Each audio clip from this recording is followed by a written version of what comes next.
Hi, this is Alan, Ask Woodman. I've got my table saw shoved up against the wall over here, and this is one of my VerySuperCool tools, T-squares with aluminum extrusion that fits on this Biesemeyer style rail system. This is my original Biesemeyer fence rail that came with tubing that came with my saw 20 years ago, and I work pretty much 7 days a week. It has to be hundreds and hundreds of thousands of times that I've locked my saw down onto this piece of tubing. This tubing is not straight anymore. From thousands and thousands of times, hundreds of thousands of times of locking this down with the ears of the fence out here and the cam, it has curved this piece of tubing. Now, this piece of tubing is just 16th inch wall, and in my opinion, and that's what they all are these days, they all pretty much make them in that light gauge steel. I think it's too thin, so I think a 10 gauge or 1/8 inch is going to be the ticket. 10 gauge is slightly thicker than 1/8 of an inch, because I've got this string pulled across the front here, and I have, it's not quite an 1/8 of an inch, but it's 3/32, but that's enough that when and I'll show you here in a second, we'll get down, I'll show you close-ups of this, and then I'll get down with the camera and sight down this, and you can see how the piece of tubing has been curved. Now I need to make a new one, and I'm going to make, this came with a 3x2 piece of angle iron here. And that means that this sits on just a real small porch, because this is 3/4 of an inch, that's a 1/4. So this just sits on a very small porch right here. So the way to make this is with a 3x3, so it brings the bottom support tubing out. There's holes drilled in this and then tapped into this. So you're tapping holes with this just into a 16th inch worth of material. It's held for 20 years, but it's going to be better to tap into a thicker piece of stock. I need to make one of these myself, and I'm going to leave the back rail in place. There's nothing wrong with that, but I'm going to show a whole video series on how I do this. But until then, I'm going to show a video series that one of our VerySuperCool tool customers in Colorado, Jerome Pfeifer, he bought one of our fences, and he has 2 table saws at his business, and he has made 2 brand new tube and angle iron setups, and he also made a rolling assembly for the table saw. He's got a unisaw, so it's a comparable saw to my General, but just a little bit different. But he made 2 new table saw setups, and then made a video series on how he did it, and I'm gonna show it to you, because he is a very talented professional expert metal worker, and he did some things in there that I'm not going to be able to do, because he has a milling machine, a big knee mill, and so when he cut these out here, he cut them out with a knee mill. I'm going to cut them out with my portaband. You know, you could do it with a grinder or even a jigsaw. A jigsaw will cut 1/4 inch stock with a bimetal blade in it. So there's going to be several ways to do it, and I learned a lot just from watching Jerome fabricate his. One of the things I learned is I'd always done all my tapping either hand tapping, which I'm fairly good at, because I use these blocks to make sure that I don't get it jacked up and break the taps, although it can happen, or I use a tapping center on the drill press. But Jerome used a tool that I have actually seen, but I never really understood how valuable it was. It's a hand tapping machine, and you're going to be so blown away by this hand tapping machine that he uses in the video series that as soon as I finished watching it, I got on grizzly.com and ordered one myself. I got one with all the attachments and everything for $85.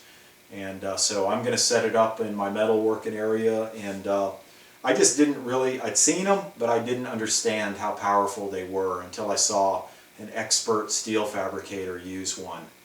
And But he has a real fantastic video series on making this, and I think you're going to get a lot out of it. And but I'll make mine soon. I need another couple weeks. I'm trying to finish up some projects. I don't have time to stop and tear my saw apart right now, so I'm just going to have to deal with a little bit of inaccuracy as I get farther out. But I've got the saw set up really nice for right in here, and this is most of what I'm doing right now in the projects that I'm doing. But as I get farther out, you know, on sheet stock, since my fence is curved now, I can pull measurements from this to my fence, and I can see that it's just not right, and I got to fix it. And so I'll show you. I'll make a series on making mine, and but I think it's going to be a lot of fun to see for you to see Jerome's. It's pretty exciting stuff. Seeing a real master steel fabricator go at it. But he also shows what an easy, accessible project this is. But let me show you how out of straight my tubing is now, and I'll show you some close-ups of the string I got pulled on here. I use this bright orange so it'd be easy to see. Well, you can see how thin this tubing is. You know, it's just too lightweight to I'm not going to replicate that at all. I'm going to go with an 1/8 inch or 10 gauge, probably 10 gauge. And it'll be much stouter and won't have this bending problem. But you can see how I've got that whole that whole piece of tubing is crowned this way from just, like I said, literally hundreds of thousands of times of tightening this down. And it has just deformed the metal. I mean, that's all there is to it. There's nothing else you can say. It's just deformed the metal over time. But I think you can kind of see it as you look down that channel. And then let me show you here what a short little porch they put on the bottom, which I just thought was kind of cheesy. See, there's not that much material. I mean, it's worked, but if I go with a 3x3, it's going to add another inch out here of support and give me just more room to put my, you know, just to do a better job. And you'll see that on here, you know, you want this should be exactly 3/4 of an inch of gap. That's the standard. And Jerome cut some slots on the bottom of his angle iron using his milling machine, just so he had room to rack the tubing after he put a spacer in here, just to get it exactly parallel the whole way down.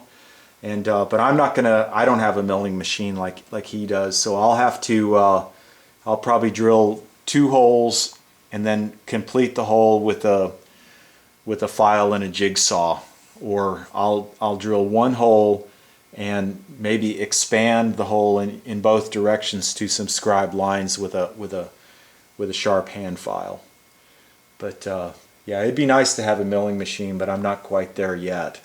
But we can make this with lower tech tools. But you know, I never begrudge anybody the fantastic machines that they have that they have access to, and it's pretty exciting to see something like that big milling machine go after that angle iron.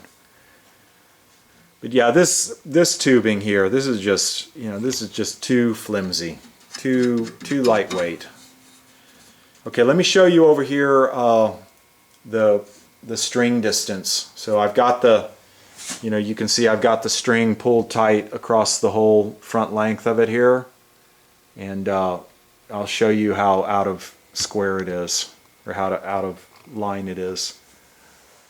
So here I am at my where my tubing is, and I got that wire pulled, so you can see that I'm about, after pulling that cam tight hundreds of thousands of times, it's deflected this steel about, it's like 3/30 seconds is what it is. But that's just really too much to put up with, because it changes my saw setting as I get farther away from the blade. And but it kind of makes sense when you think about it, but it's like the frog in the boiling water. It takes a long time for it to happen. But as this presses on the inside of the tubing and then you actuate that cam, of course it's going to weaken it and bend that over time slightly, and that's what's happened. So I've got that bow in my tubing that's like this. So it's crowned on the inside and concave on the outside, and I just have to fix it. But until I do mine, I think you're going to really enjoy seeing Jerome's version of it, and he did a real pro job because he is a pro.